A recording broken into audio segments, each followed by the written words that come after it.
I want to welcome everyone to New Beginnings Christian Church. I believe it is imperative that we all as a community participate, pastors, preachers, people who don't go to church, everybody participate in making Mesa better, again, making our state better, making our world better. So the county attorney was kind enough to accept the invitation that we offered for us to look at many of the excessive force cases that we've seen through the Mesa Police Department. Many of you live in Mesa, and you yourself can see that there are some issues with the department. And even with saying that, of course we don't say that all police officers are bad, because they're not. If somebody's getting in your door and you don't know them, you want the police to show up. If somebody's assaulting you, you want the police to show up. And somebody may, some people may have different opinions or different views, but at the end of the day, not all police officers are bad. My son's mother is one, and I also have compassion for what they do, understanding that it is a hard job.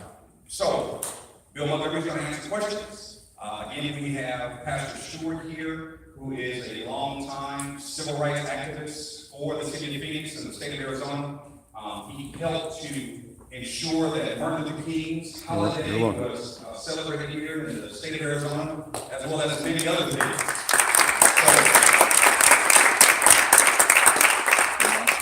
We are grateful that he accepted our invitation as well. So I'm going to open up in prayer. This is the church. If you don't like it, I'm sorry, I'm a pastor here. So we're going to go ahead and do that. Father, we just thank you for every household that's represented in this building. Allow us all to leave this place better than we can. Allow us to have a greater understanding that we walk in the door with it. Again, give everybody in this building favor wherever they place their feet. Father, touch those who serve and touch those who are served. And we'll be mindful to bless your name for all that you do. In Jesus' name we pray, and everybody said amen. Amen. So we're going to go ahead and get started. We have a few questions here. Matter of fact, before we do that, I'm going to allow Pastor Stewart and also Attorney Montgomery to just open up with a local statement, or whatever it is you desire to say as we open up. Again, we're talking about excessive force. We're talking about issues with the Mesa Police Department, the prosecution or the failure of prosecution of those particular cases. Let me start off this way. First, I appreciate the fact that that we've got this set up here to be able to sit at. Can I step down? Thank you. I serve in an elective office, and the operative word there is I serve. And so I don't want to talk at you. I want to talk with you tonight. I'm very grateful that Pastor Stewart is here. I don't want to talk at you tonight. I want to talk with you. And I'm grateful that Pastor Stewart is here tonight too. But yes, there was an invitation to my office, an official invitation. But I'm here tonight out of my love and respect for Pastor Willie, and out of my care and concern for our community. And I do mean our community. The issues that we're talking about touch on so many different levels. But first and foremost, and fundamentally for me, we are in a church, so I believe very much that we're all created in the image and likeness of God, so we all have inherent dignity and value to begin with. Amen. I don't care where you're at. I don't care who you are. I certainly don't care the color of your skin, whether you're a man or a woman, whether you got kids, you're single, whether you make $1 billion, or whether you get by in public assistance. And I serve everybody equally in that regard. So I'm grateful that we're here tonight, and this isn't the first time I've been here. This isn't the first time I've been out in the community talking to folks, with folks about issues of shared concern. Nor is this the first time I've been here, be able to talk with Pastor Miller. Not the first time I've been able to talk to Pastor Stewart about it. So I look forward to a conversation. We got a lot of hard work to do. And, I spent this morning at a service for Senator McCain. And the constant theme that he said about that service is how much he loved Arizona and loved his people. And that resonated with me, and it's how I tried to serve you in that office. So I look forward to our conversation. Thank you. Pastor Stewart? Can anybody hear? Pastor Miller and my brothers and sisters, to our county attorney, it's a pleasure to accept the invitation to come and share with you I would like those pastors that met with together this morning for our response to the Scottsdale Police Department recommending that no charges will be filed against the Mesa police officers who assaulted Mr. Robert Johnson, as well as to the Maricopa County Attorney that agreed that no charges will be filed. Would you come and stand behind me? Because I'm not standing Pastor Bill for myself. We're standing together and we're standing representing many people. We come to stand with me. I want to read our statement, and then if you have any questions of me after that, but I want you to hear what, come on here, guys. This is a statement from concerning clergy in response to the decision of Scottsdale Police Department and the Maricopa County Attorney not to file criminal charges against the Mesa Police Department officers who assaulted Mr. Johnson on May the 23rd, 2018. The supporting organizations are Clergy United Against Police Brutality here in Mesa, chaired by Pastor Juan N. Brown Sr., the New Beginnings Christian Church, Mesa, chaired by Pastor Andre Miller Sr., who is the pastor of Mr. Johnson. Whenever you're ready. The historic Mount Calvary Baptist Church here in Mesa, Pastor David L. Wade. The African American Christian Clergy Coalition, which I chair, which represents clergy all over the valley. Salt River Valley General Baptist Convention of Arizona. Yeah, I could try and put that in. African American churches all over the state. Pastor Ron Harris, president, and the League of United Latin American Citizens, LULAC. The Reverend John Morales, who is behind me, he is the national LULAC chaplain. We African American pastors and other clergy representing thousands of African American churches and citizens of the state of Arizona are extremely disturbed and disappointed in the Scottsdale Police Department investigating the violent assault by Mesa police officers on Mr. Robert Johnson on May 23rd, 2018. Recommended to bring no charges against the officers involved in that assault. We are further shocked that the Maricopa County Attorney has decided not to bring charges against the Mesa police officers who perpetrated this violent assault against Mr. Johnson, who was not the person for whom the initial call to police was made. The African American community, as well as other people of color in Arizona, will not let the decision of the Scottsdale Police Department and the Maricopa County Attorney be the last word on this shameful injustice done against Mr. Johnson. Right. Yeah. All right. We are encouraged to learn that the FBI is now investigating the brutal beating of Mr. Johnson by Mesa Police Department Yeah. to determine if the civil rights of Mr. Johnson were violated by those officers. And we're aware that they are investigating other cases also where abuse has been alleged. It's about time. Therefore, we, Arizona African American pastors and other clergy, demand the following: that the Mesa police officers involved in the violent act against Mr. Johnson be terminated. Yes. Immediately. Yesterday.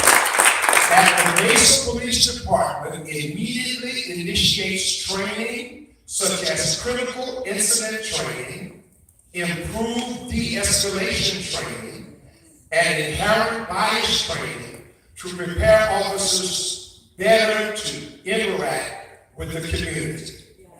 That the city of Mesa establishes a civilian police review accountability board Yes. to investigate future police abuse allegations. Hear, hear.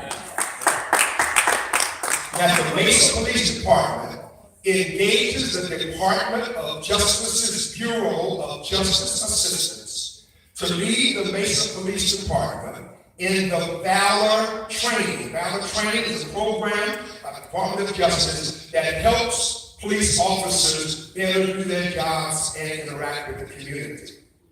That the Mesa Police Department establishes a relationship with the Community Relations Service of the Department of Justice. And finally, that the Mesa Police Department employs a full-time community liaison person to build a bridge between the Mesa Police Department and the community. We'll see. We'll see We expect a response from the mayor, chief of police, and city manager of the city of Mesa within 7 to 10 days of tomorrow, August 31st, 2018.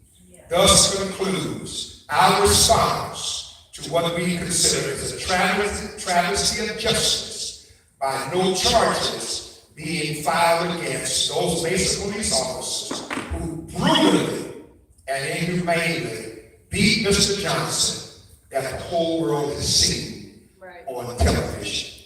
This ends our statement. Thank you. All right, thank you.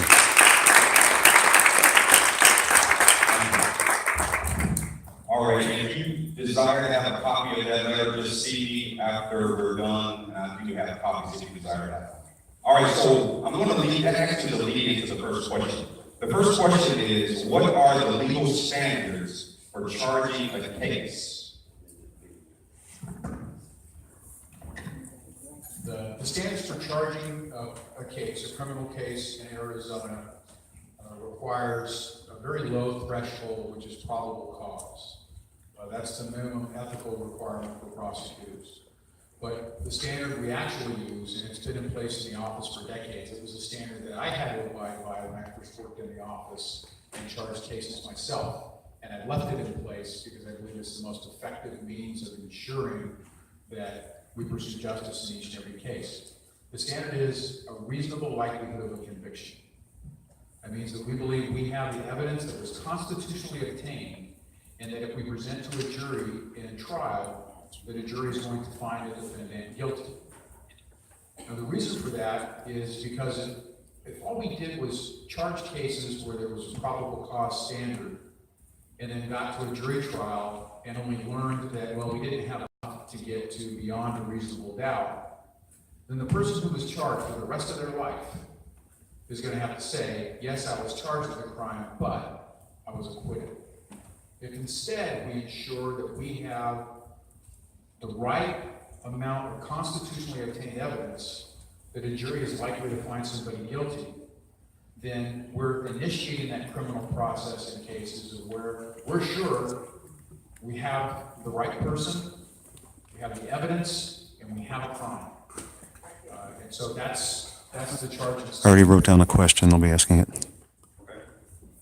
You want to answer something? And I think they're going to answer questions later. So that actually leads me to this question. The Robert Johnson case, Scottsdale PD did not recommend charges. So does that preclude the county attorney from filing charges or presenting to the grand jury? The jury hears. The case was not submitted to the office for charging. The Scottsdale police believe that they didn't even have probable cause to be able to make an arrest. And that was as a consequence of not having just the video from the apartment complex, but also being able to view 8 other body-worn camera videos that also had audio. And I'm curious, who here tonight has seen all of the video evidence? All 8 body-worn camera videos? Okay. I have not. The case was not submitted to the office to review for charging. I'm aware of a summary of it, but because it wasn't submitted to the office, it's not my purview then to talk about it for 2 reasons. One, I know it's also being reviewed for internal affairs or administrative review, and I also am aware, from the same sources as everybody else, that the FBI is conducting a civil rights investigation and a review. Can I answer the question? Yeah. But now, there was a case of a 50-year-old kid who was assaulted, and Scottsdale actually did recommend charges. And in that case, yes, Scottsdale submitted for a charging review. They thought that there would be probable cause for a crime to have been committed. And that's the police standard, probable cause.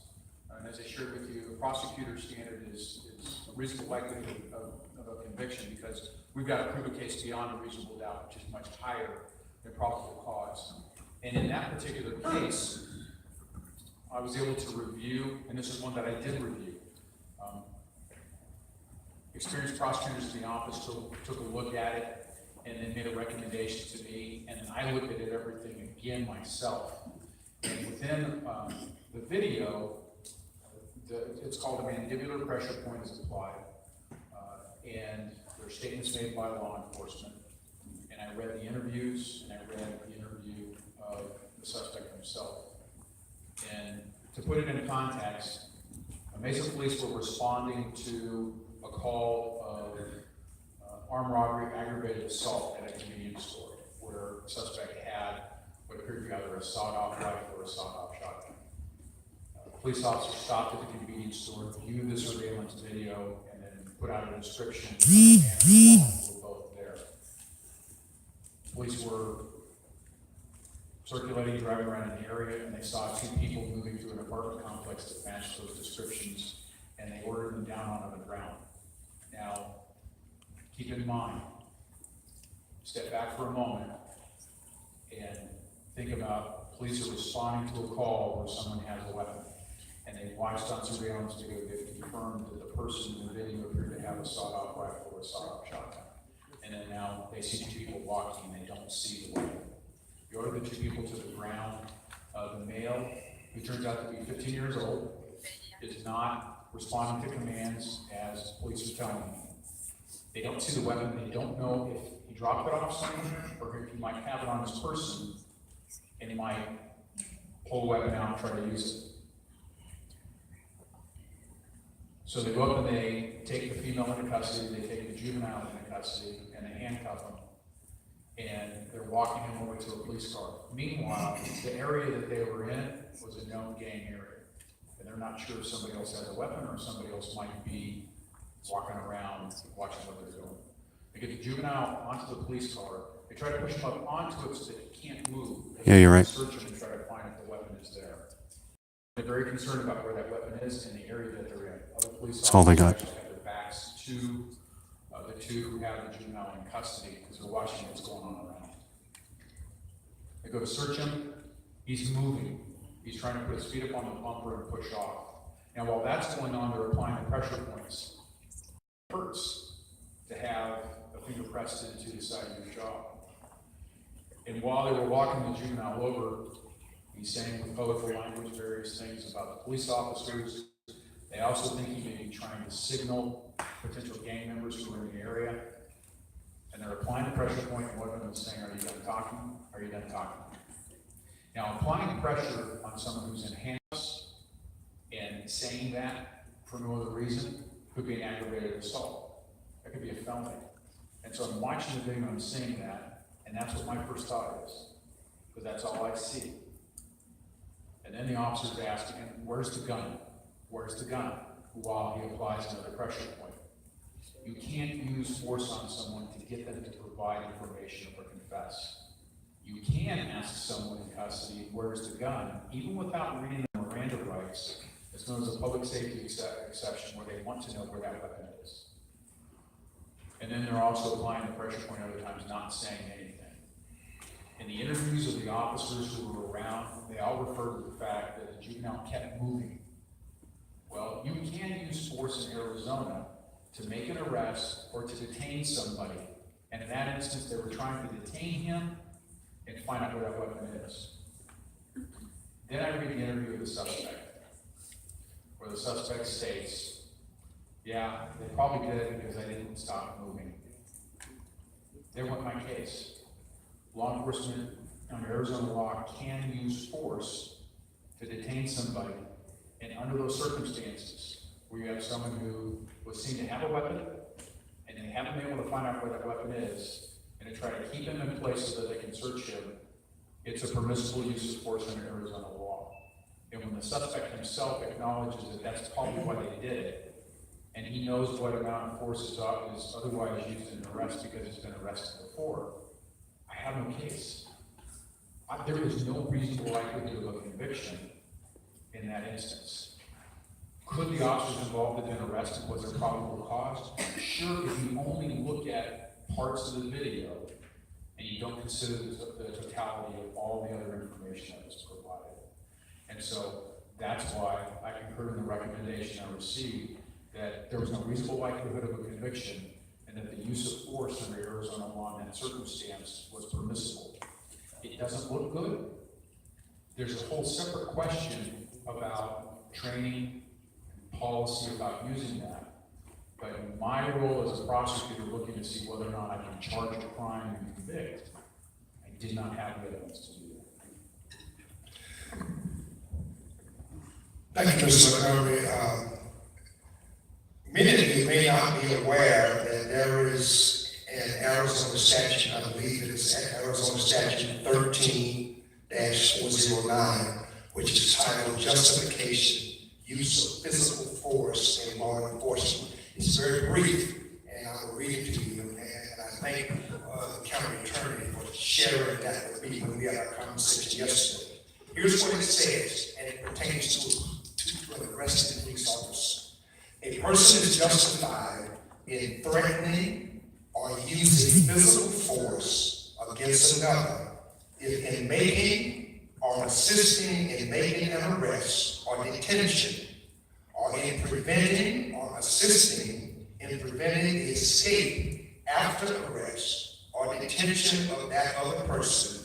Such person uses or threatens to use physical force, and all of the following exist. There are three things that must exist that allows any police officer in the state of Arizona to do what they did to Mr. Johnson.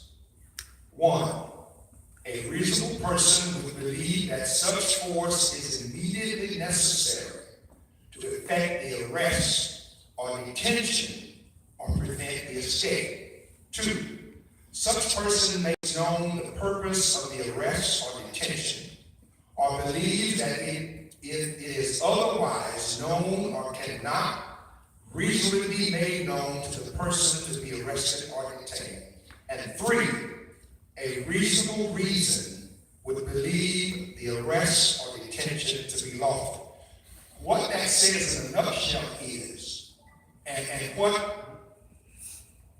some of us have been informed that the other video cameras that we have not seen, that most of us have not seen, show Mr. Johnson tensing up, and he was perceived as a threat to one or more of the officers who are involved in that altercation. From the, quote, elevator video, unquote, that we've all seen on TV and seen around the world, Mr. Johnson is not even standing straight on the wall. Okay. He has a cell phone in one hand. And it's just very difficult for those of us who have seen that video to see why that warranted getting the head beat out of him, beat in the face like a wrestling match, boxing match, by police officers. There is something called de-escalation. It appears that they moved when he did not comply immediately to sit down. It appears that they moved from 10 miles an hour to 150 miles an hour by beating his butt like they did. But according to this statute, if any police officer feels that that person is a threat, they are legally allowed to use whatever force necessary, including killing a person, in taking him or her under arrest. And that, my brothers and sisters, is unjust and unfair and must not be allowed to continue. And he wasn't under arrest. There's one little twist to that, Pastor Stewart. There's an additional statute that addresses whether or not deadly force can be used. It does reference what Pastor Stewart just read, but it goes on to say that you can only use deadly force in that regard if there's an imminent threat of death or serious physical injury. So to be able to use deadly force, it's another step up on the circumstances that have to be presented. But with the scenario you just read, you're right, it fits within that statute. Yes. All right, so a question I have here with that is, do you as a county attorney believe that this law needs to be adjusted, changed, revisited? Because it seems that this particular law is failing the community and it's failing the officers. I think, and this is where we've got some serious work that we need to do. Because there's a training component, and then there also is a component from us as citizens in our interactions with law enforcement. And let me share what I mean. Overlaying all of this is a Supreme Court case called Gray from 1989 that talked about how you look at an officer's use of force, and that you have to use an objective standard about what would a reasonable police officer have used in that circumstance based on the facts that the officer knew at that time. Well, if a police officer comes into a situation where they're answering a call and they're told that there are two suspects, one has a weapon, and the calls come in from somebody who observed them, say, outside of the house. And law enforcement shows up, and the two people who are out in front match the description. Maybe the description is something no more specific than white shirt, blue jeans. And maybe the person out front's not really wearing blue jeans, maybe one of them is really wearing blue khakis. But that's the information the police officer has when he gets there. And he's talking to the two people. And the two people won't say anything to him. Now, I have a Fifth Amendment right to not say anything. But in not communicating, the officer's understanding when he got there that one of these two people may have a weapon is the only information he has to be able to act on unless and until he gets something different. Maybe the two people who were originally reported have left, and these are two completely different. And they have no idea why the police officer is rolling up and why he's even talking to them.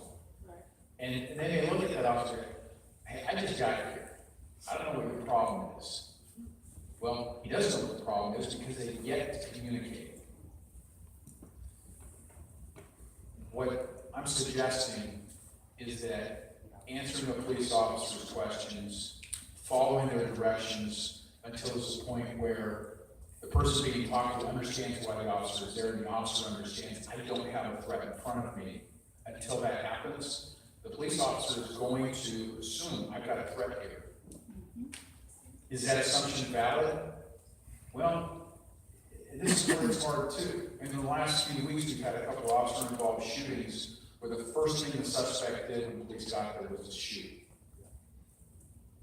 And the officer had no reason to think that there was going to be the immediate use of deadly force, and then they had to respond.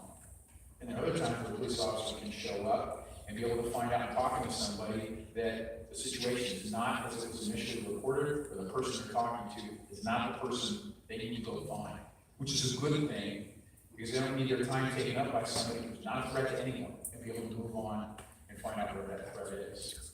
Now, what's the other side of that?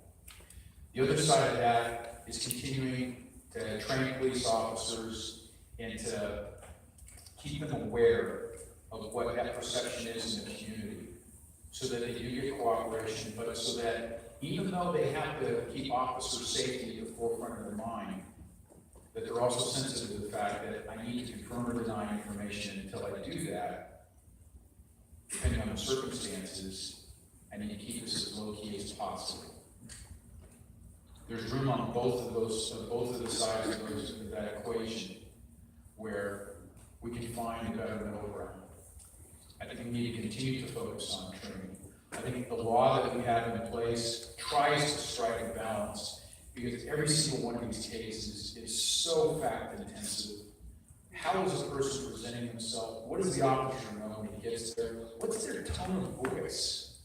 I mean, if you're not a threat to the police, why is the first thing out of your mouth a series of invectives or cursing? For all we know, maybe that person has Tourette's. Maybe that person has a mental illness. So being able to train for a differentiated response can be key. But if the person who's cursing doesn't have any of those issues, they're not helping the police officer assess whether or not they have a dangerous situation. And fundamentally, what's the biggest issue that we've got between individuals often, whether it's at home, at work, or this scenario? Poor communication.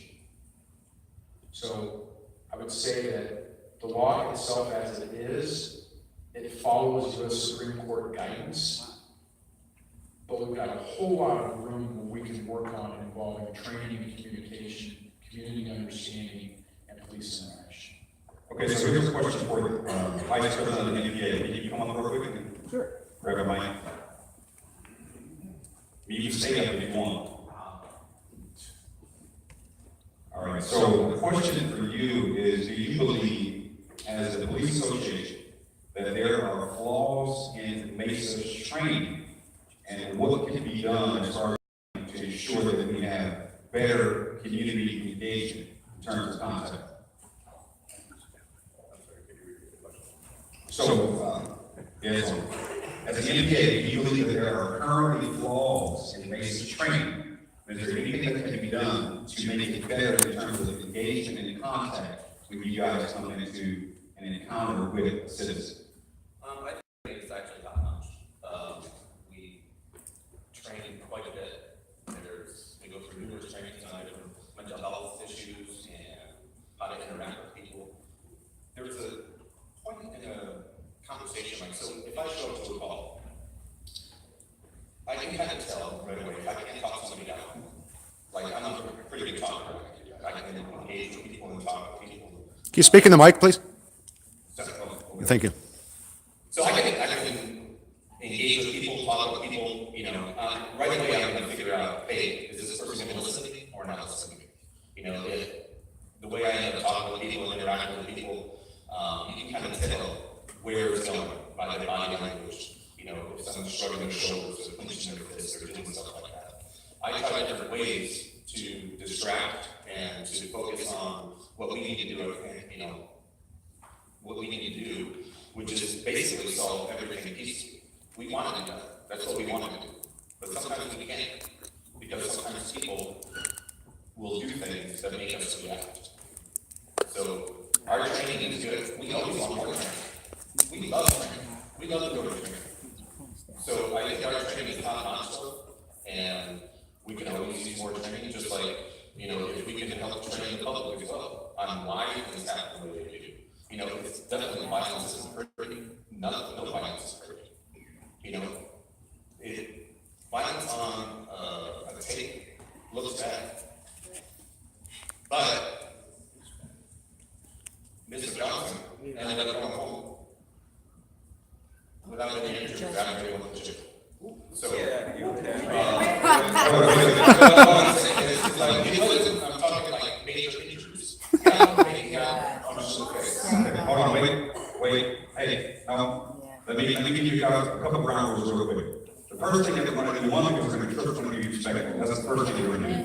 The second thing is, if you have a question or comment or concern, put it on a piece of paper, and I'll make sure I get to it. If you don't like those rules, you can actually leave, because we're going to be respectful to everybody out here. You don't have to agree with their opinion or position, but we're going to be respectful in this house. All right. There's 1,000 different ways to handle each and every call. There's 1,000 different ways. We want each one to come out peacefully. That's what we want. That's our ultimate goal. That's what we want to have. Now, sometimes we have to use force to arrest somebody, to get somebody detained, to get someone under control. And that's what we have to do.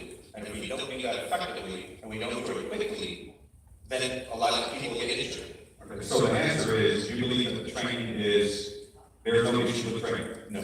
Yes or no? No issue with training? No. Okay.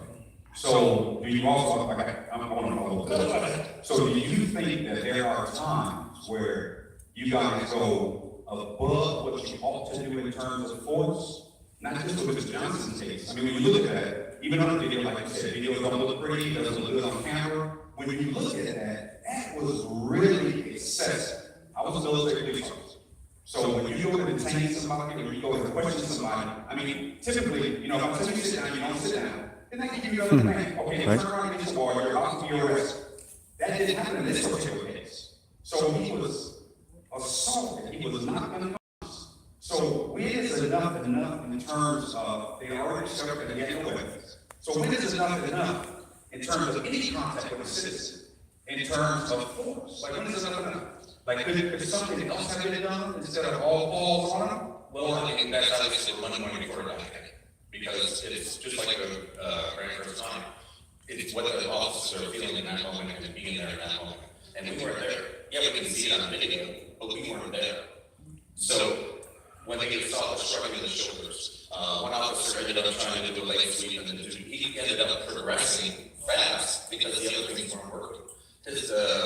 When he was talking, he wasn't listening. So that's one clue. You know, the shoulders, everything else. He tries to do a leg sweep. That doesn't work. He tries to do a limited strike, like a knee strike. That didn't work.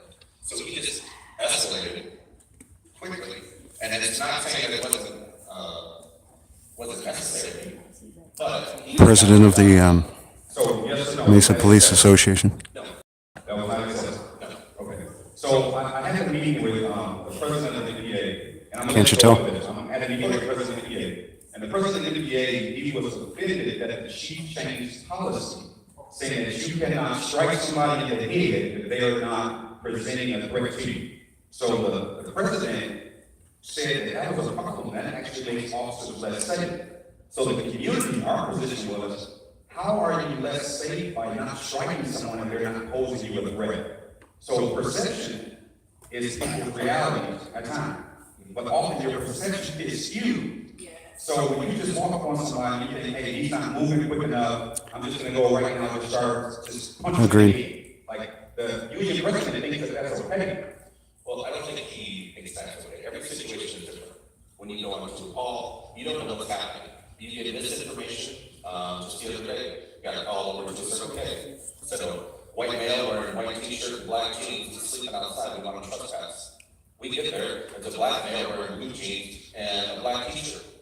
There's misinformation all the time that we get, but we have to go with what we have at the time. That's what we have to do. And yes, we are going to say that the chief ends up taking, changing the policy just on a whim, just because he thinks it's flawed. We have trained for this. We have tweaked our policy. Other police departments and modeling their Yeah, use of force Vice President, sorry. And yeah, I think it is that we are going to say that. Now, actually, like Gilbert and Chandler, and I think even Scottsdale, they have a different policy. They don't model their policy in terms of use of force as far as punching people in the head. They actually don't do that. So those agencies actually don't do that. So they have a difference in their approach. So I'm gonna go ahead and start getting into some of the questions that we have here, because I want to make sure we address the concerns that are in the bill. Thank you so much. So, wait, one last one. Would you support establishing a civilian police review accountability board for the Mesa Police Department? Yes or no? No. Okay, thank you. Now, let me explain to you. Let me explain to you. What I've been told is that the civilian oversight would mess things up for the agencies. You have people who are not police officers coming in and making decisions. And what I explained to the Mesa Police Association, what I explained to the mayor, what I explained to several city council members, and also us in the community is that we have an opportunity here in Mesa to carve out a panel that works for Mesa. There are other Yes, he did. commissions that may not work for Mesa. You know, the Trick Police Commission model may not work for the city of Mesa. But I think we have an opportunity to do something great here, to bring the citizens at the table where they have an actual Town hall. voice that works for policy changes, training, et cetera, for the city of Mesa. So it's really discouraging for me when, the union, and I like you guys, but it's discouraging for me when the statement is flat out, no, we oppose it, not what does it look like for Mesa. Right. The prohibition of civilian oversight was 1967. And if you think about that, in 1967, there was a lot of stuff going on, right? There were riots going on. There were a lot of things going on in various portions of the country. So the state or freeholders of the city of Mesa decided in 1967 that civilian oversight is not okay for the police department. Why? That was my question. Why? 1967 Mesa and 2018 Mesa, there are two different cities. You had a city of 60,000 and now a city of 500,000. Policing a city of 60,000 where implicit bias might not have been an issue because everybody looked the same is different from policing a city of 500,000 where there are minorities and people who don't look like you. So I think that's something that we need to have a true conversation about, and please take that back to Nate and whomever else, because I think that's something that we need here. So let's get to the community questions, and then I'm going to pass it to maybe you can turn into this question here. I'm going to ask this question, and then maybe a meeting. So,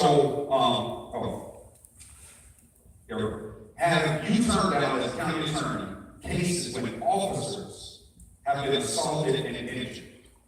And I think the basis behind that question is, it is easy for a person to get a charge for assaulting a police officer, whereas it's not so easy for a police officer to get a charge for assaulting a citizen. Yes. We turned down some cases where we look at the facts and circumstances, and there really was no intent to cause an injury, there really was no intent to resist an arrest. Statements by the suspect at the time lead us as prosecutors to believe that, well, when someone shares this information with a jury, there's no reasonable likelihood of a conviction. And we've also taken an attack. In fact, a couple of years back, I spent a day in our early disposition court where cases first come in, and I handled cases. And I had 2 cases against one person who, in 2 different instances, had kicked the police officer in the shins. And in each instance, the person was falling down drunk. Now, I still couldn't prove the case that they had the mental state to try and kick and cause an injury, but it was obvious to me in that case that the person's problem wasn't that they wanted to fight police, their problem was that they were an alcoholic. So we offered that person a diversion to go get treatment in order to avoid coming back in again. This was my belief in that particular instance. They got treatment for alcoholism.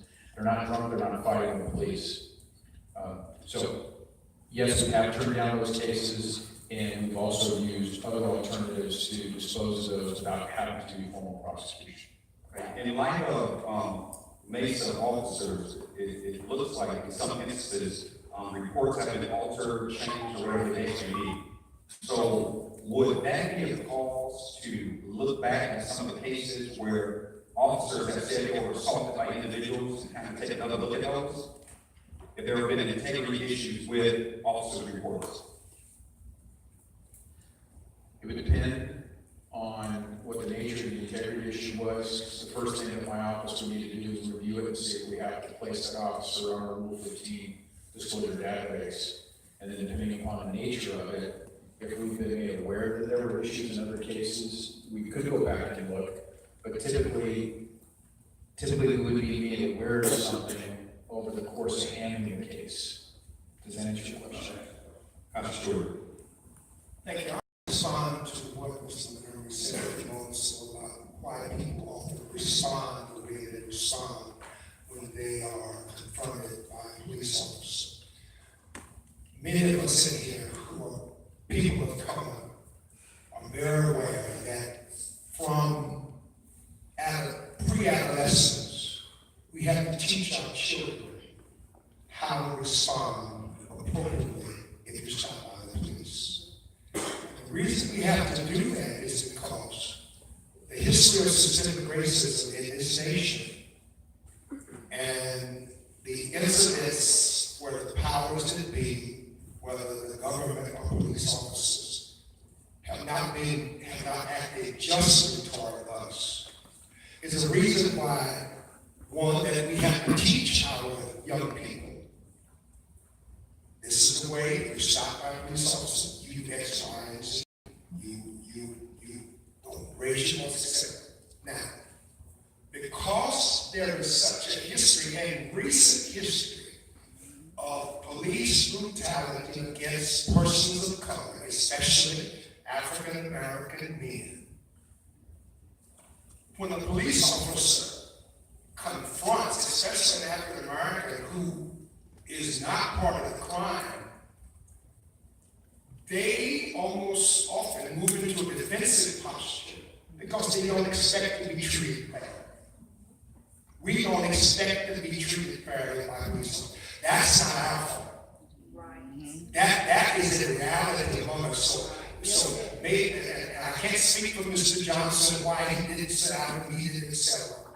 But please understand, because of a history of systemic racism that still exists, and people of color feel they are treated unjustly and unfairly in many cases by the powers that be who are non-person of color. And in this instance, this was a person of color who did the beating.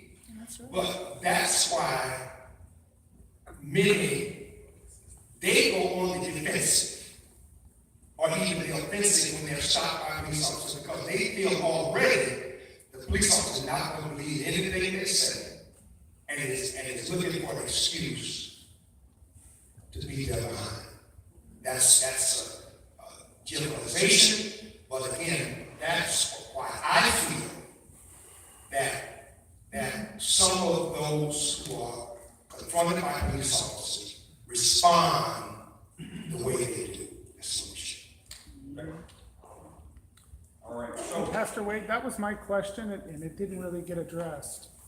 So, come around. can I just clarify it? Rob's a 25-year veteran of the Mesa Police Department, retired as a sergeant, was a candidate for council, a church sergeant, he just got done removing signs. Thank you for picking up your signs, tell everybody else to do it. County Attorney, the point I was trying to make is I had a case. Please call me Bill. Okay, Bill. I had a case as an officer where I actually had excessive force used on me by a citizen. I tried the escalation, and to be honest, it was one of my very early acts on cameras, and I went a little too soft. And one of the biggest issues is I waited 9 minutes for backup in the middle of the day at Officer Lee. I ended up going soft with the gentleman, and I ended up getting thrown on my back. It was all on Axon. The point I'm trying to talk about is a bridge. My case got dropped. I advocated for myself. I sent the Axon video to the charging attorney. The case still got dropped. So what I'm trying to say is there's times when you don't get your outcome you want, and I'm an insider, right? I'm the police officer actually working with the county attorney. I get what I want. And no joke, one of my biggest problems on the campaign is my hip still hurt from a year and a half ago from that incident. I was in You bet. I'll sure try. But anyway, that was my point I was trying to make with that question. Sometimes it doesn't work out on both sides, and I was very upset. And I made calls, I went to my legal unit, it never was gone. I'm not trying to hear that, trying to show that it happens on both sides. Thank you. All right, so question from the audience. What happens to a person who's arrested, not charged, or, excuse me, they're arrested, ended up not being charged, ended up not being prosecuted? Why is it that their arrest record is not expunged as well? I don't want to speak legally, so I'm going to paraphrase it, but the way to get an arrest record expunged is you got to be able to show or provide information that the arrest itself was unjust or unlawful. If there was probable cause to make the arrest, then the arrest stays on the record. In Robert's sentence 2, you could have a whole variety of reasons why someone could be arrested and then charges aren't filed.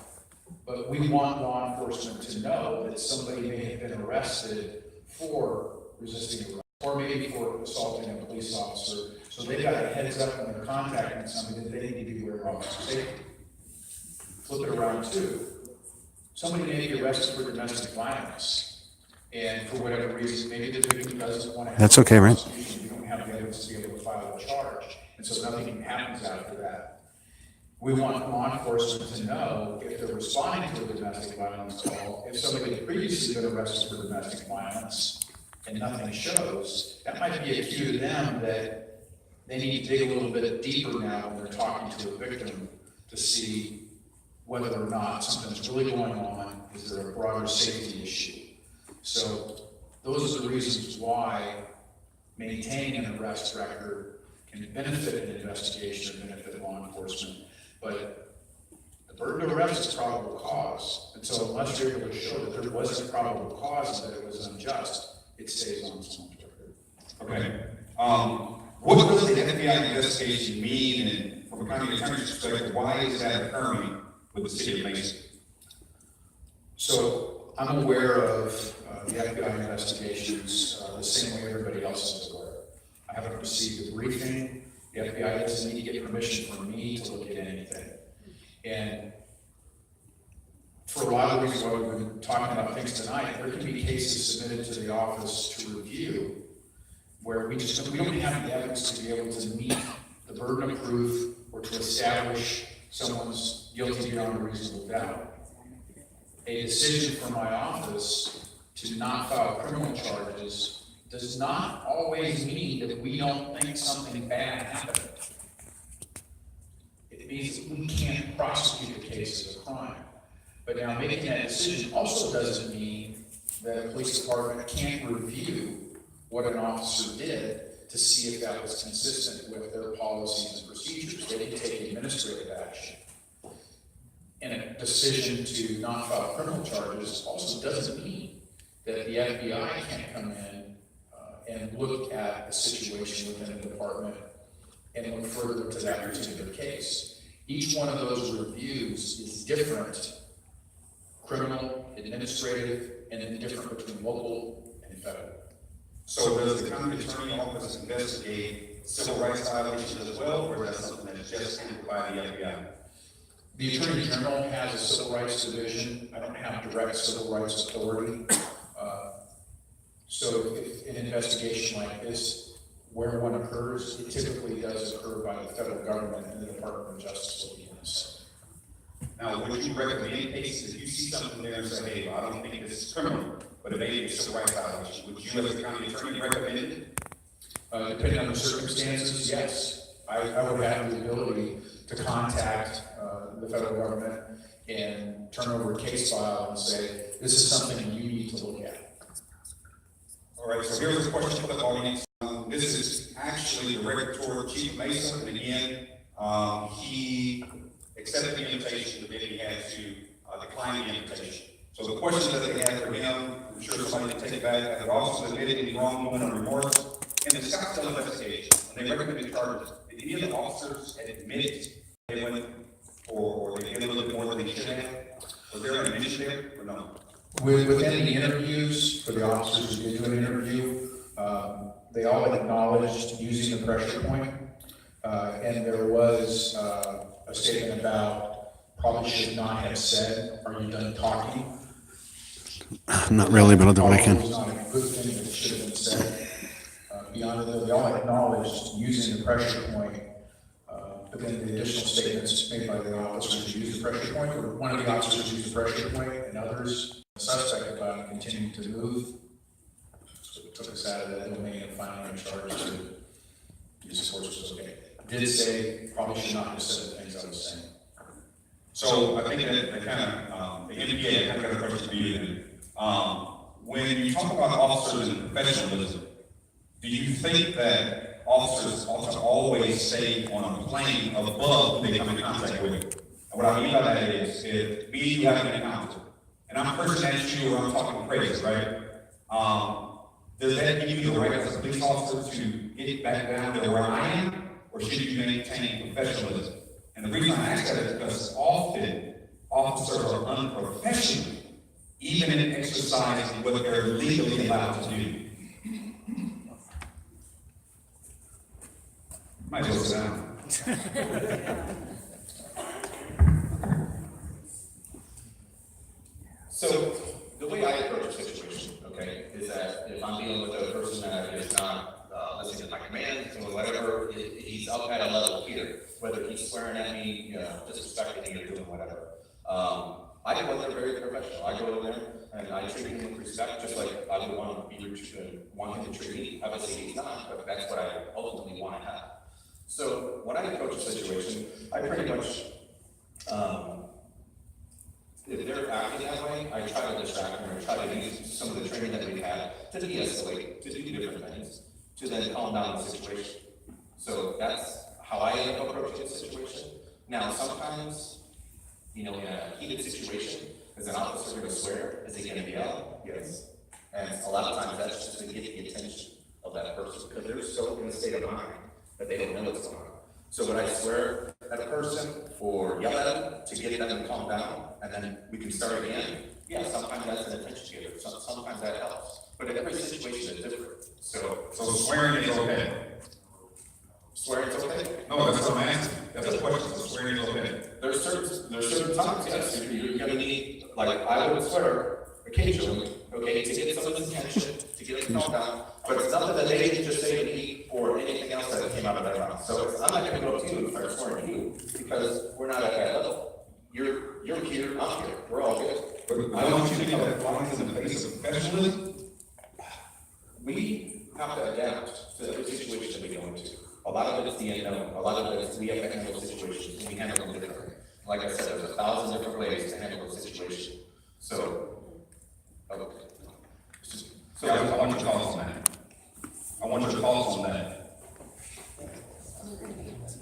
What's that? No, I want his thoughts on that. Okay, how about swearing? And we're talking about swearing, professionalism, yeah, professionalism. If I'm a police officer and I walk up, even if you're not being professional or kind, it's imperative that me as a agent of the state, if you will, or a representative of the police department, that I am still professional. Well, I know, again, I have a hard time thinking that that's okay, even if I'm elevated. I think that it is not okay for you as a police officer to curse at me, even if I'm cursing. Because if you're gonna arrest me, you're right. If you're gonna detain me, you detain me. But you don't have a right to not be professional just because the citizen is acting contrary. We don't want to take people to jail. We don't want to have this controversy. We don't want to do it. So, our ultimate goal is to solve everything peacefully. He didn't That's like our that. ultimate goal is. We don't need to take people, we don't want to take people to jail, and that don't need to go. Okay? So, with that being said, there are certain circumstances and situations where people are gonna, the officers are gonna swear. And if swearing, I mean, is it the most professional thing to do? No. But sometimes that attention getter, that's how they can be bringing these people down that are at a higher stake, okay? And that's just, I mean, because I have 15 years worth of experience, so, I understand that, you know, to a civilian, like, they're not in the situation that we're in right now.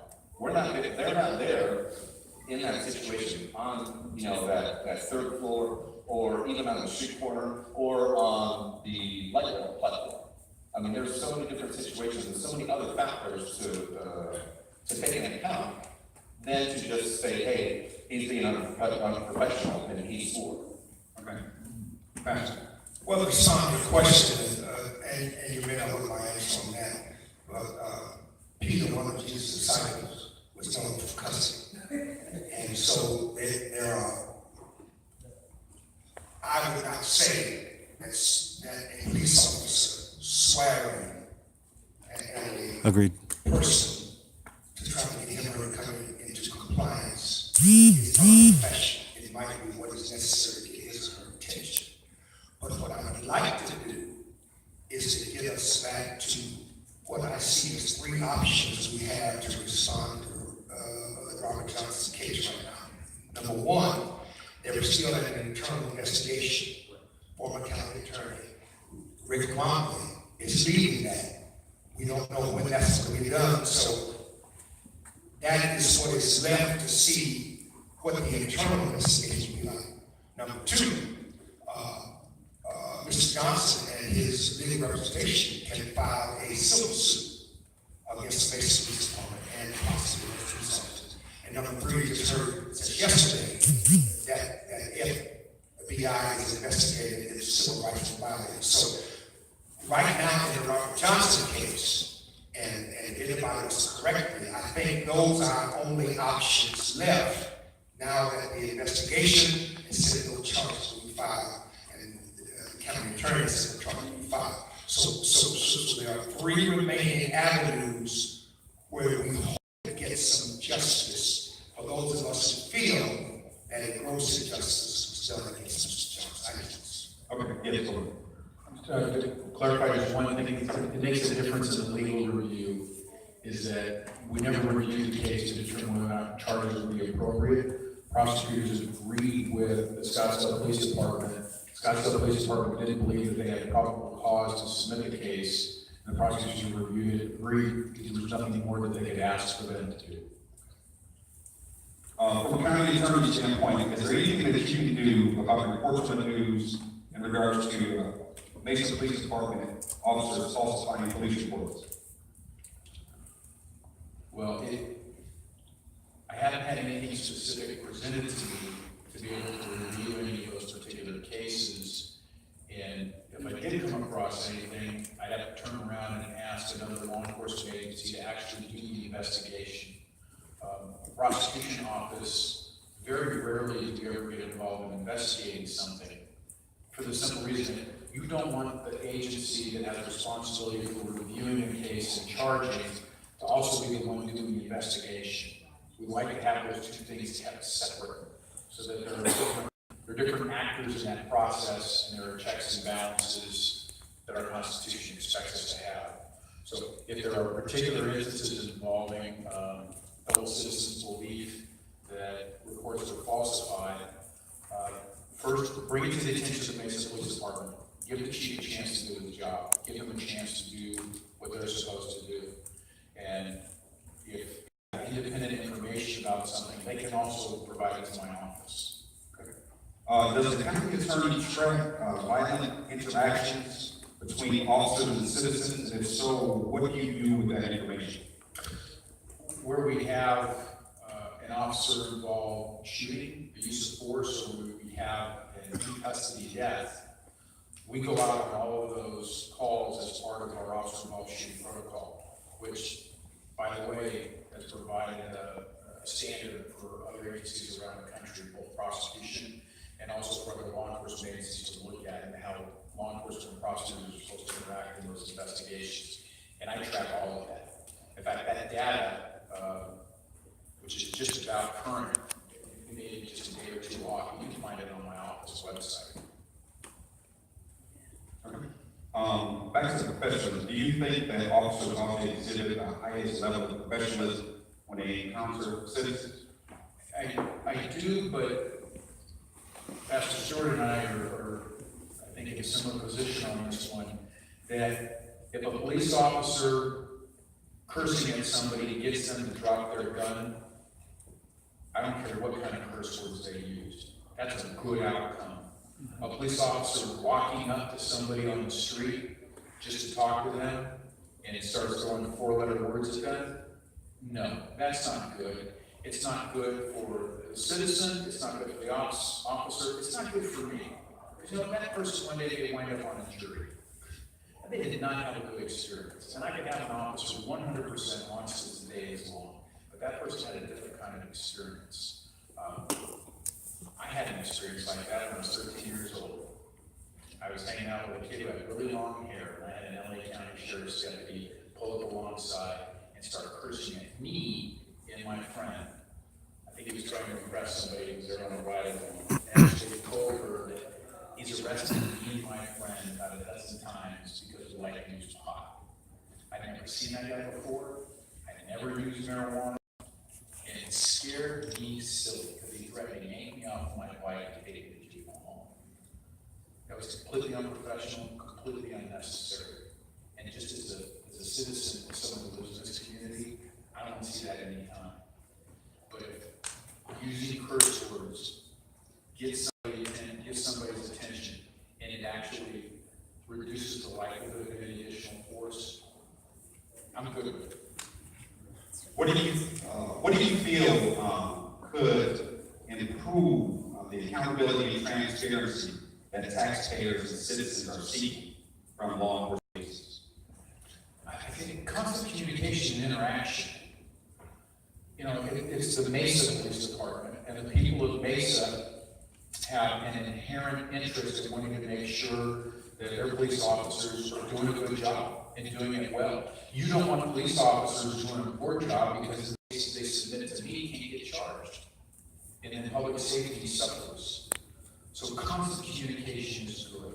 And I know this isn't the forum, but Pastor Stewart and I talked before about with the situation you described earlier about why is there that institutional history. We got to keep talking because we have to figure out a way to turn that corner. And the way to maintain confidence between law enforcement officers and the public they serve is that constant communication. What you're doing tonight, Pastor, we might need to do this once a week until we're able to reach everybody to understand what's expected of everybody in contacts and in those moments, and what we need to do to make sure that everybody's respectful of one another, and when arrests are made and prosecutions have to occur, it's because somebody did something wrong, and the community needs to be protected. All right, question, how does law enforcement and prosecutors interact? We have important different roles within the criminal justice system, but in order for each of us to do our jobs well, there's constant interaction. So law enforcement responds to calls, investigates crimes, and then submits those cases to prosecutors. And then, because we weren't involved in the investigation, we weren't there when things happened. We have to take a separate look at it, which is a good thing, because by the time you pick a jury, nobody on that jury was there. Nobody on that jury was anybody involved. Nobody on that jury really has a clue what happened. So we have to take an independent, objective review of everything that was submitted. We've got to make sure that the evidence we're going to use is constitutionally obtained. And when we review these cases too, if we see systemic issues, we'll provide them to the agency involved. We're also expected to make sure that if a police officer is going to be using a case, that there isn't any information we're supposed to provide to the defense. And we're also, when we're doing this, we're expected to make sure that we're looking out for the rights of the accused too, and the defendant. So in that sense, our interactions, we have a mutual goal of public safety, and there are times where there's tension. The law enforcement wants us to do something, and we can't get there. We don't have the evidence to do it. And there are times when we got to push back and tell law enforcement, you did not do what you were supposed to do here for me to be able to charge this case. So I would say that the way that we interact day in, day out, that there is a healthy tension where we're supposed to make sure that we provide a check on the cases that get submitted for prosecution, and law enforcement is making sure they're doing what they can to present cases that provide public safety for the communities that they serve. Okay, when you look at policing on the country level, when you look at police culture, if you look at various cases, there have been so many officers who have been acquitted of things that seem very egregious, and they should not have been acquitted. I was looking at cases the other day, 13-year-old kid being choked by the police, innocent individuals, individuals unarmed being shot, matter of fact, we had a mentally illegitimate and here shot in Mesa not too long ago. So the question is, do you believe that there is a culture issue that's wrong with policing in America? Each one of those particular incidents rises and falls on the circumstances. What I have seen over the course of 17 years practicing law in Maricopa County, 8 years now as a county attorney, is that in general, law enforcement contacts are the way we want them to go. Every now and then, we'll have something that doesn't go the way it's supposed to. And there was one that I had charged out of Mesa a couple of years ago. And those hurt because that one incident appears to be a characteristic then of all other officers. And I can tell you it's not true. Just as it's not true that just because one fellow citizen sits as an officer means that everybody that an officer contacts is likely to spit on them. But the distinction I would make is that it's hard to say that there is a national culture among law enforcement because each department serves a different community with different circumstances. Just like I can't say that there is an absolute common criminal profile that's the same across the U.S. All right, so we're going to wrap up. So I'm going to let the county attorney and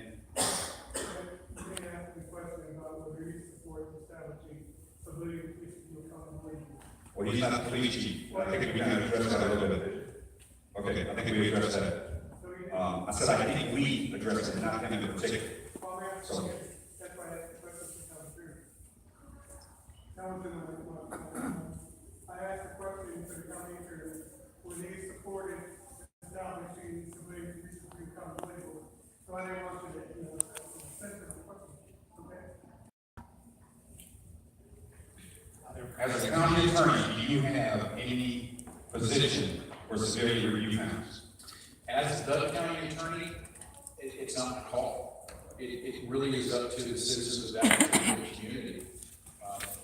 What I need as a product from law enforcement is a relationship with the community that maintains trust and confidence, so that when I do my job, I've got a community that has trust and confidence in my role. And beyond this individual, I would say, well, it depends. What's it gonna look like and what's it supposed to do? All right, so, yes, Can I say something real politely to the academy? Sir, I'm probably the oldest person in this room, and we're just tired. We can't take it anymore.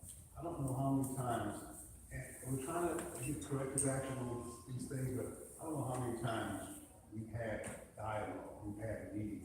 It's just frustrating. It's just frustrating, because all we do is talk, and I know we need to talk and communicate, but it's just so frustrating because, you know, it just continues to happen. It's just a vicious circle. And most of the folks in here will probably, agree that we're just tired. I mean, we're tired, and to this gentleman here, I know you're professional, but when you walked up here, my thought was John Wayne. You had that little demeanor. I mean, it's just, and I don't know you're a good person, but it was just a little bit of something, and it's just, I'm just tired. I mean, we're tired. okay. Can you make a closing statement? You make one as well, and then I'll close the hearing. Pastor. Thank you for having this meeting, and I thank the county attorney, I thank the Vice President Association for their input.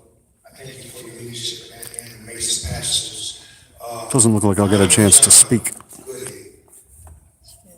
What I do want to say is this. There are many other cases of excessive force that we don't even know about because they were not caught on camera. There was no security camera. There was no one with a cell phone. And many of those people are dead, injured, or in jail.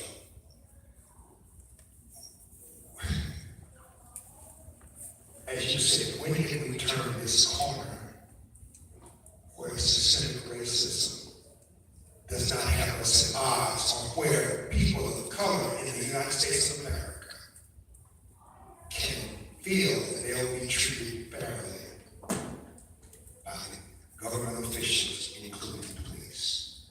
And I don't think anybody can answer that, but we must all work toward that. Amen.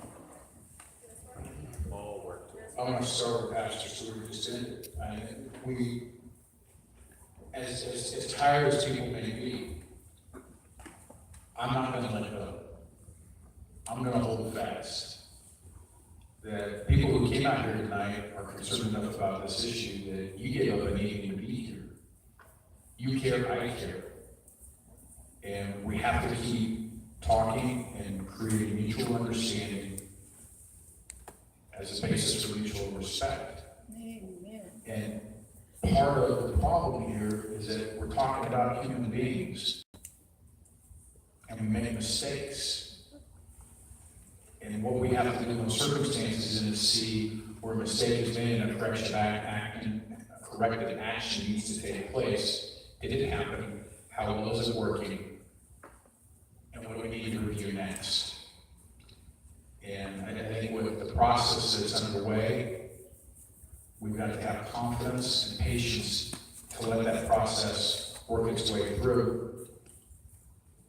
But even then, continue to have dialogue, yes, dialogue in the sense that we're having meaningful conversations, striving for mutual understanding and respect. And don't stop, don't get frustrated that, we've done this before. Not really. There are new people in this police department. There are new people coming up. There are people in this audience who could probably go apply to work for the Mesa Police Department. I'd encourage you to do it. But don't give up. Our community needs too much. All right, so before we go on, let's make one quick statement and then we'll all be dismissed. Ultimately, the reason behind this particular meeting is, as Pastor Stewart said and Brother John said, the community is tired of seeing incidents like this. We're tired of seeing minorities assaulted. We're tired of seeing people assaulted, period, at the hands of police. Now, again, I said it earlier, it's a hard job. Everyone wants to go home safe. Police officers want to go home safe. Citizens want to go home safe. And at the end of the day, that will happen when we have constructive dialogue, like you said, that we can all understand who each other are, and that we can look at each other humanely. Because I think right now it's an us versus them mentality that we have in the community, and it shouldn't be that way. And like Pastor Stewart said, that has come about from years of harsh policing. So there's a lot of things that we need to work on, a lot of things that we need to do. I think tonight is a really good step. I believe we'll have further conversations, further dialogue, and I think we're going to have a sit-down meeting with the chief of police as well, because he was not here. And some of you had questions for him. I'm going to take those questions to the chief of police since he was not here tonight. So please, the questions will be seen by Chief Batista this week. So that's all we have. Again, thank you. And thank you all for coming out. Have a good night.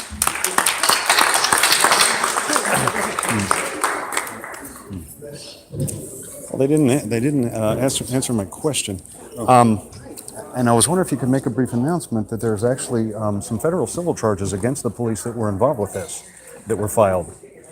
Are you aware of that? No. Who could I talk to about that might be interested here? Well, you may want to talk to Bill Montgomery afterwards, but I don't, because they still have pending investigations right now, so I don't know any, I can't confirm or deny that, so I'm not going to make an announcement. I can't confirm or deny. Okay. Excuse me, sir. Hi. I wasn't trying to sit your question, but your question wasn't for that individual. And I already knew that. I didn't want to do a favor. I saw that you walked out. Mind telling me on the record why? Yes, I'm not going to sit here and listen to someone talk and think it's okay to brutalize other human beings. That's not okay. And we're sitting here like it's okay? No, it's not okay. And I'm just disgusted. His honesty was scary. His honesty and his support for brutalizing people, it's just not okay. Did you know that federal civil charges have been filed against those officers? Yes. Okay. All right. Can I get your first and last name? Yes, R-E-D-E-M, Redeem. Sam Robinson, R-E-D-I-N-S-O-N. And do any of my Arizona Republic colleagues have your number, or can I get it? Yes, 602-345-1370. Thanks so much. I'll call you later. Okay, thanks. Hi. I'm not sure if it would interest you, but feel free to get a hold of me. I was actually beaten and tased while I was unconscious by Mesa PD. Stripped nearly naked. There's video of it and everything, so get a hold of me if you want. Thank you very much. Thanks. Hey, boss. Hi, how are you? Yeah, I was actually brutalized by these guys myself. It's a terrible shame that it happens more to people of color, but it does happen to everybody. It happens to whoever they feel like it. Human beings shouldn't Did you know that there's been federal civil charges filed against the police officers involved with this? All right, I'm glad to hear that. And it might lead to federal criminal charges. I'm glad to hear that. There's a thing called public right of action. Okay. There's a fella from a YouTube channel called CopCam. That's KOPCAM, and he's all over this kind of thing. And he's the one that has filed these charges, and they're about to be served any day now by U.S. Marshals. So, I think I've seen you in the past when your situation. Was that okay, in Mesa? I haven't been here. It did happen in Mesa, yeah. Yeah, you look familiar. Okay, yeah, you might have seen me around. Or maybe one of my videos or something. Yeah, right. You might have seen the video I had on YouTube. I think I have. Yeah. All right. But Yeah, it was pretty heinous. They found me unconscious in my car. They ripped me out of the car, dropped me on my rear, almost broke my tailbone. While I was still unconscious, just beginning to move. As soon as I showed signs of life, they pounced on me. One of them grabbed my arm, one of them grabbed my hair, pulled really hard. The other beat me repeatedly, kicked me several times, Because you broke my rib. What was the reports? You were just a guy in the car? They thought I was fleeing from a police pursuit, but they never turned on any lights, not even headlights. And so I was terrified. I took off. I hit a tree. Oh, okay. I hit a tree. Yeah. I was harmless, helpless. That's why they unconscious. But I understand why you did that, but that's why they kind of. That's why they thought what they thought. Yeah. But it should have been very clear I was no threat to anybody. Yeah. An unconscious man can't do much. Right, Not only right. that, they had me shackled by my ankles because they pulled my pants and my underwear down. And it took them 5 minutes to do anything about that. You were in a clusterfuck. Oh yeah, it's extremely heinous. I was unconscious. I didn't even have any memory of it because I was unconscious. It wasn't until I saw the footage of what they did to me. There's currently an investigation with Internal Affairs right now, which you know where they lead, police investigating police. Yeah. However, just today I asked the FBI to join, in my case with the others that they're investigating. So we'll see how that goes. Yeah, hey man, keep me foot on the pedal. Yeah, thanks. Hi there. How are you? My name's Dave. I just want to let you know I'm another brutality victim from Mesa PD. Just today I asked the FBI to add my case to the list of cases that they're investigating or assessing. I'm not sure what the clarification is between the two. But at any rate, at least I'm involved because it's pretty heinous, the things that happen. I was found unconscious in my car because of an accident. They pulled me by my arms out onto the road, pulled my pants and my underwear down, and then began to beat me while I was unconscious. Grabbed me by the hair, another one had me by the arm, kicked me, beat me, tased me, slammed my head into the curb until I had a bad concussion, punched me in the ribs while I was handcuffed. It's pretty heinous. They're investigating it right now at the Internal Affairs. But like I said, I also... So you reported it to the Mesa Police Department, Internal Affairs, and you've also provided it to the FBI? I told them about the investigation. I don't know if I showed them everything, but hopefully they have access to that through Mesa PD. But also, there have been federal charges filed, or federal civil charges, a thing called public right of action. Somebody filed charges against the officers involved with Robert Johnson and his attack, which may lead to federal criminal charges. I don't know that much about it, but just wanted to let you know that. If you need the case number, I can let you know. I think I have that somewhere. Well, I'm waiting to see what type of review the FBI does. Okay. Do you know how long they take with that kind of thing? Okay. Fair enough. All right. I do appreciate you talking to me. If I get you my card, if there's anything you need from me, by all means, let me know. All right, thank Okay. Thank you. All right. Celebrate King Holiday on the third Monday in January. I have a ring, we have to cover, that's it.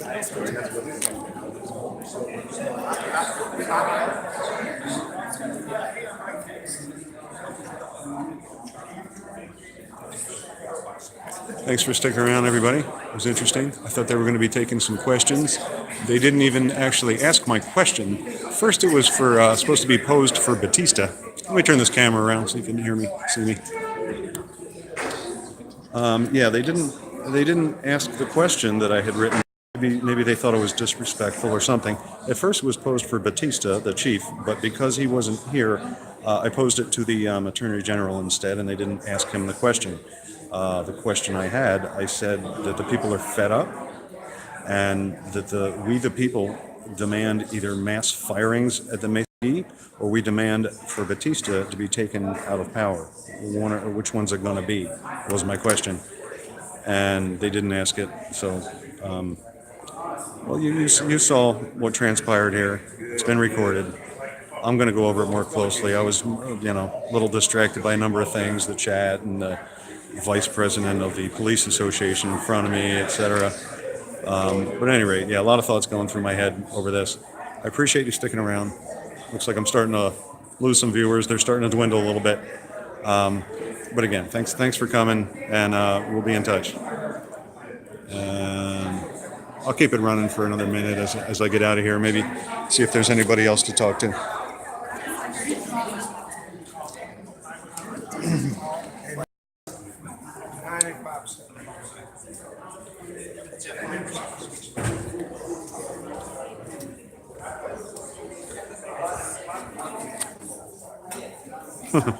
Hey there. Still doing the live show? How are you? Chicago. Yes, all day long.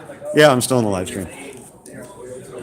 Sir, it was a pleasure. Nice to meet you. If you can get Robert to contact me, I'd really. Give me a call like tomorrow afternoon, and then we can just chat a little Okay, bit. that'd be great. All right. If I'll get you a call back, Okay. just keep following up. So then Oh, they had All right, some, thank you. some papers they were Every time I handing see out. you. Didn't Okay. they? Isn't there some papers they were handing out? Were there? I think they had something up here. Yeah. Are you going faster? Weren't there some papers you were handing out? Yep, I got it right here. Oh, good. Here's Great, my very paper. I'm good. gonna hand Thank it to you. you again, just like I did last time. Okay. All right, thanks again, sir.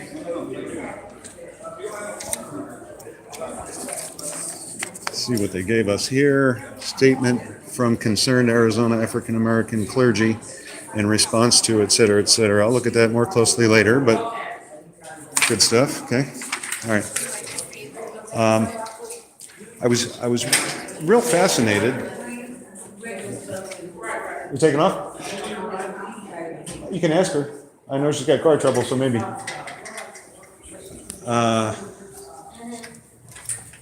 Was the woman with what camera? Oh, that was Tracy. Her husband got railroaded in court. Her husband killed a guy that came into her apartment,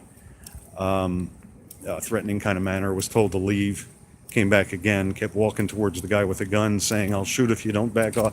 Anyway, long story there. Another story for another day. I thought it was real interesting how they have so much latitude. If a cop wants to arrest you, he's allowed to kick your ass. That's what the law seemed to read based on what they were telling me. I need to look at it more closely.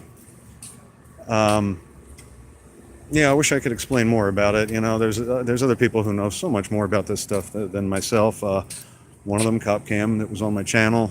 I wish I could have helped him more. I thought they were going to allow us to speak. You know, at least say something or at least have my question read. I was a little offended that they didn't at least ask my question. It was a serious question. Okay, Copcam. It sounded like unless I was hearing it wrong, if they feel they need to arrest you, and they think you're any kind of threat at all, well, in my case, I couldn't have been considered a threat. I was unconscious. What less threat is somebody that's unconscious? It's like attacking a tree because you think you're threatened by the tree. Anyway, yeah, let me just simmer down for a little bit. Maybe I'll bring up the live stream again later. I'm going to look back at all the comments and everything because I know there were some doozies. I couldn't follow them all, and I was surrounded by you-know-whats. There was the vice president of the police union in front of me, some veteran behind me who might have been watching the live stream and some of the comments, which was kind of funny. Anyway, I'm going to cut this out for now. Again, thanks, and we'll see you when we see you. Later.